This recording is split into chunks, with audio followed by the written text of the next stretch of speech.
Assalamualaikum warahmatullahi wabarakatuh. Alhamdulillah, alhamdulillah wa syukurillah wa nikmatillah wa ala alihi wa ashabihi wa mawalah. La haula wa la quwata illa billah. Selamat malam, salam lestari, salam budaya, salam Bhinneka Tunggal Ika, salam Nusantara bangkit, rahayu, rahayu, rahayu. Pada kesempatan pada malam yang mubarak, pada malam yang penuh berkah ini, meskipun diguyur hujan mulai dari sore tadi sampai sekarang, ya alhamdulillah tidak menyurutkan niat kami, tidak menyurutkan perjalanan kami, tidak menyurutkan keinginan kami untuk melestarikan budaya sejarah kearifan lokal. Yang mana pada malam hari ini saya berada di salah satu sesepuh Kabupaten Nganjuk, yakni beliau adalah Mbah Sumati, insyaallah ya. Beliau juga senior saya dan banyak kaya akan pengalamannya. Tapi sebelum kita kupas terlebih jauh, saya juga menyapa kepada sahabatku, saudaraku, para sobeker-sobeker senusantara, para budayawan senusantara, para seniman senusantara, para sedulurku KB yang menyaksikan acara KL Arifan Official. Alhamdulillah, mudah-mudahan pada malam yang penuh berkah ini ya, yang pada malam hari ini diberikan ujian sama Allah, akan diberikan kemudahan, akan disembuhkan penyakit, akan diangkat penyakitnya. Pada malam hari ini dan seterusnya, yang merasa seret rezekinya, mudah-mudahan sama Allah akan dimudahkan urusannya. Amin, amin ya rabbal alamin.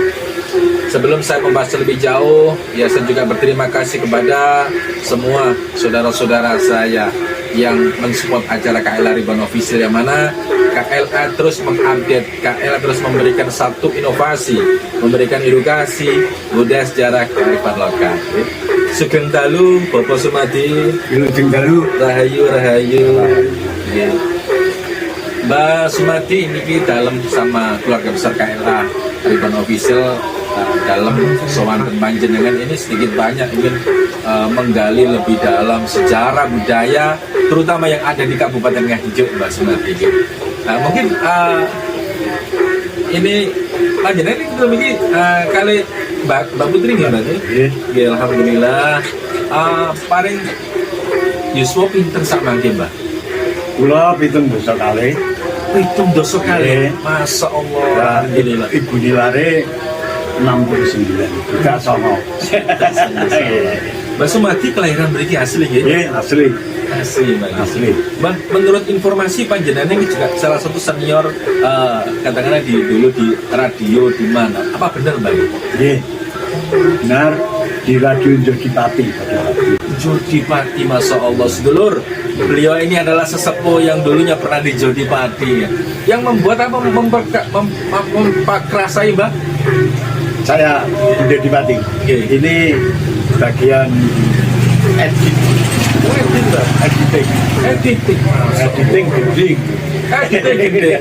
geding Jawa, Mbak. Ya, geding Jawa. Mbak, menawi sakit, Mbak, menceritakan terkait dengan mungkin ada filosofi, mungkin di sini kok tak lihat kok banyak pohon kapas, Mbak. Gimana ceritanya, Mbak? Ya, ceritanya begini. Saya ngomong-ngomong dengan teman, istilahnya bahasa Jawa, gereng. Nah ini mengupas masalah padi kapas yang ada di lambang Garuda Pancasila. Ya, padinya masih banyak tanaman padi. Sedangkan kapas sekarang sudah jarang sekali. Jarang sekali. Cucu saya tidak tahu, apalagi ibunya juga tidak tahu. Iya, ya belum tahu yang namanya kapas itu jumbo dengan randu. Jumbo dengan randu. Ya, karena kapuknya. Ya, padahal di Nganjuk dulu, menurut pengetahuan saya, ini ada gudang kapuk. Ada gudang kapuk dan di Desa Banaran, Kecamatan Bagol. Itu dulu ada tenun yang dibuat oleh masyarakat sekitar, yang namanya kentel Banaran, itu dulu terkenal. Terus apa nyetel, Bang? Ya, itu diresmikan oleh Bapak Dr. Andes Muhammad Hatta sebagai Wapres pada waktu itu Mbak. waktu itu Wapres. Bapak Muhammad Hatta itu apa enggak wakilnya Presiden RI yang Iya, pertama Mbak? wakil presiden RI yang pertama itu meresmikan itu kapas tenun yang ada di Bandaran Di Nganjuk sini di Mbak? Nganjuk sini. Allahu Akbar Mas. Itu cerita-cerita yang perlu Ya. diketahui Mbak. Ya. Nah, setelah saya di Jodipati, mau saya juga mencari informasi itu. Masih adakah alat-alatnya? Ternyata sama sekali tidak ada. Yang menanam kapas juga sudah tidak ada, alat-alatnya tenun juga tidak ada. Iya, iya, iya.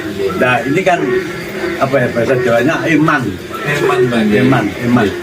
Iya. Yang dulunya pernah terkenal, sekarang justru tidak ada. Tidak ada, hilang di telan bumi, Ya, Mbak, ya. padahal yang namanya kapas ini adalah bahan untuk kain yang sesuai dengan di negara kita. Di negara kita.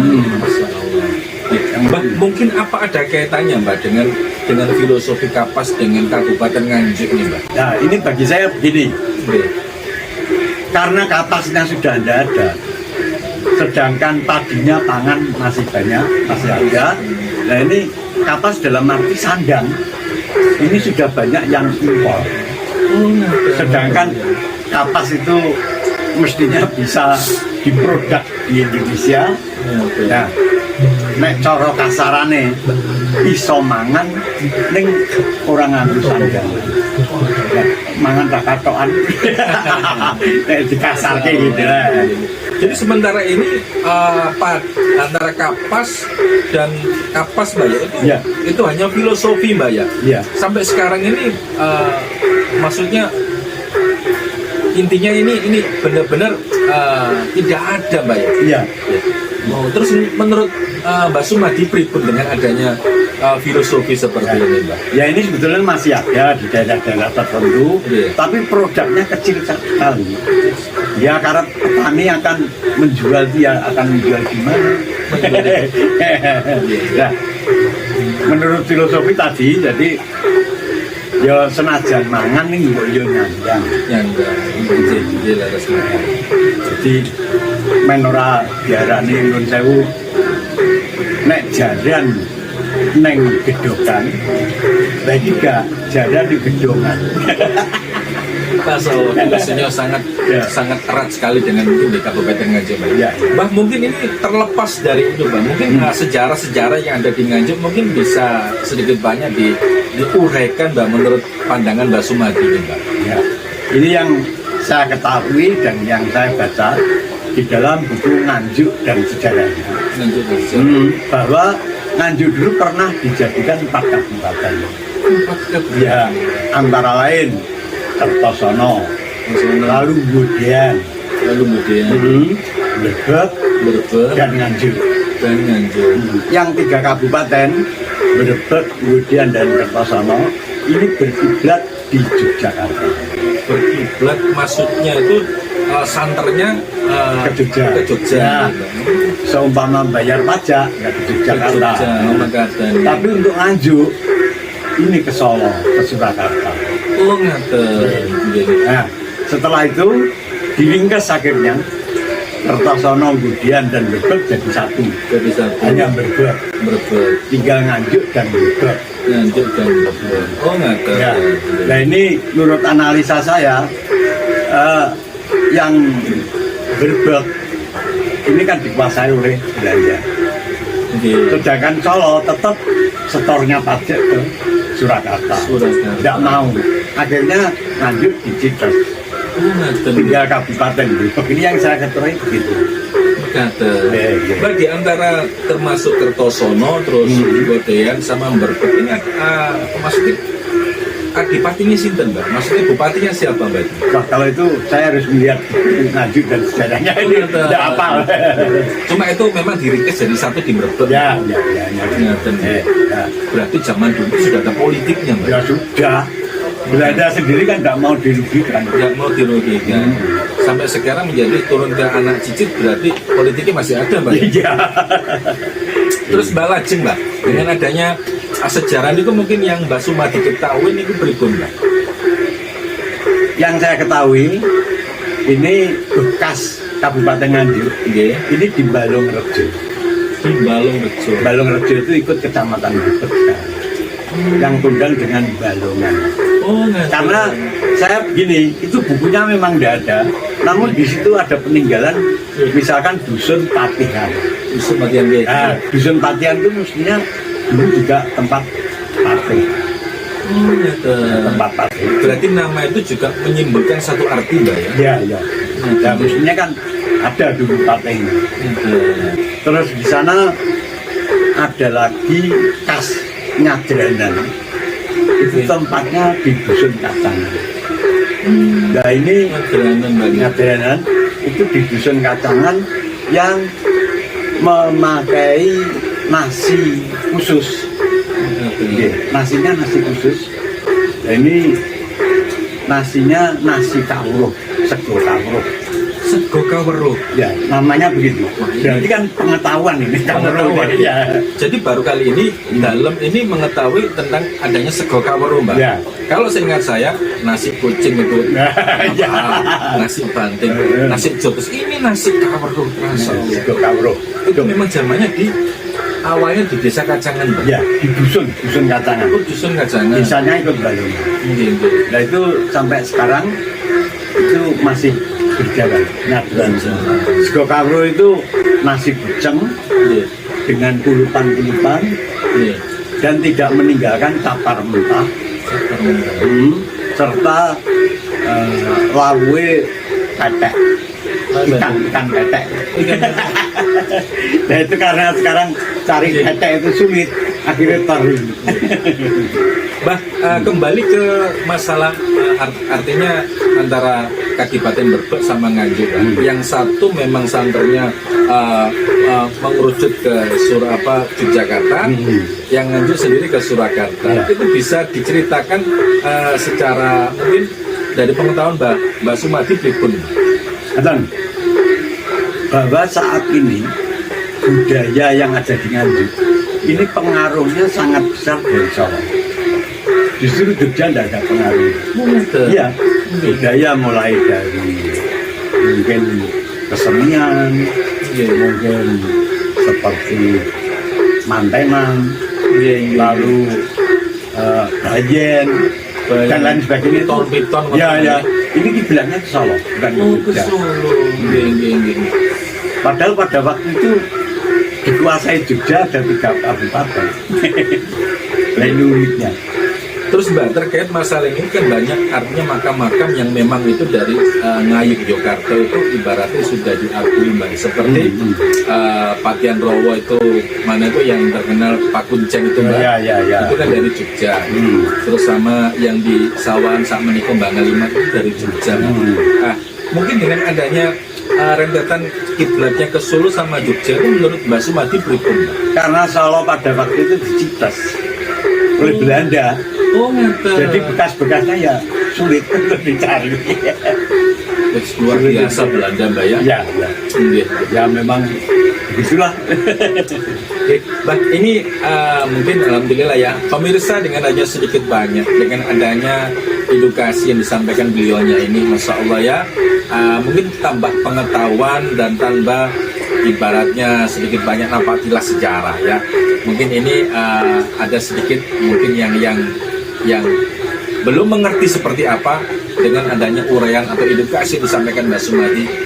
Alhamdulillah sedikit banyak menambah keyakinan dan mencintai untuk lebih cinta sejarah, terutama di Kabupaten Nganjuk. Terus ini Mbak, kita bahas terkait masalah perjalanan mulai dari dulu sampai sekarang Mbak. Ini kan juga mungkin dengan adanya perjalanan waktu Mbak ya.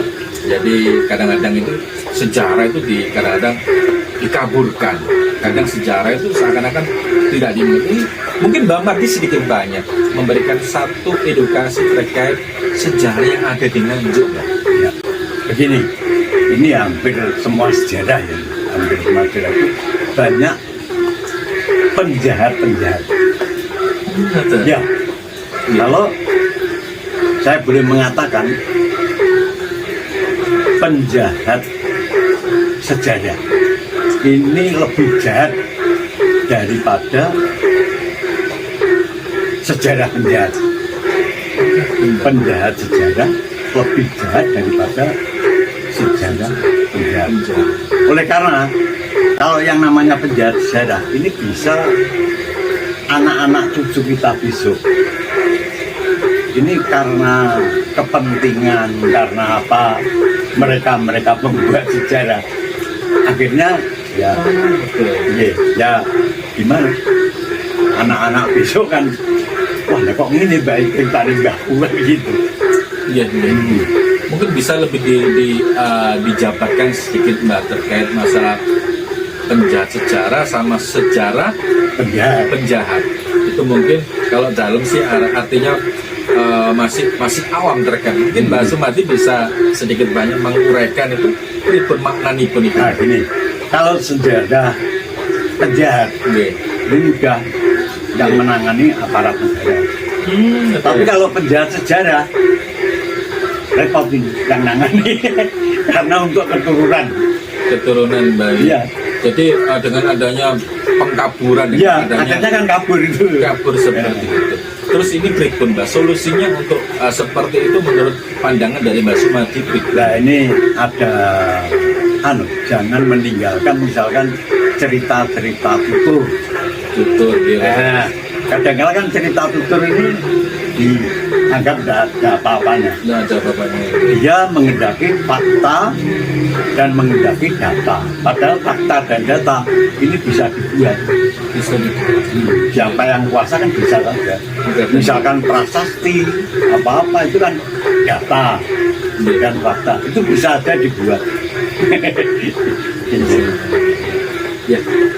Pemirsa, sedikit banyak yang disampaikan ulasan beliaunya adalah salah satu sesepuh yang ada di Nganjuk, dan beliau ini juga dulu pernah editingnya dari Radio Jadi Pati. Ya, mudah-mudahan dengan adanya sedikit ulasan apa yang disampaikan Mbak Sumadi sedikit banyak akan menambah pengetahuan termasuk sejarah budaya yang ada di Nganjuk.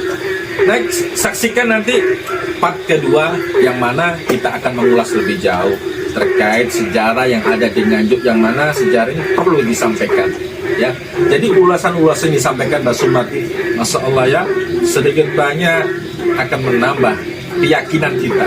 Ya, jangan sampai sejarah yang dikaburkan, jangan sampai sejarah ini ada penjahat ya, penjahat sejarah sama Mbak lebih jahat daripada sejarah penjahat sejarah lebih jahat. Terima kasih banyak sedikit memberikan support ya, karena tayangan ini nanti akan lebih mengedukasi.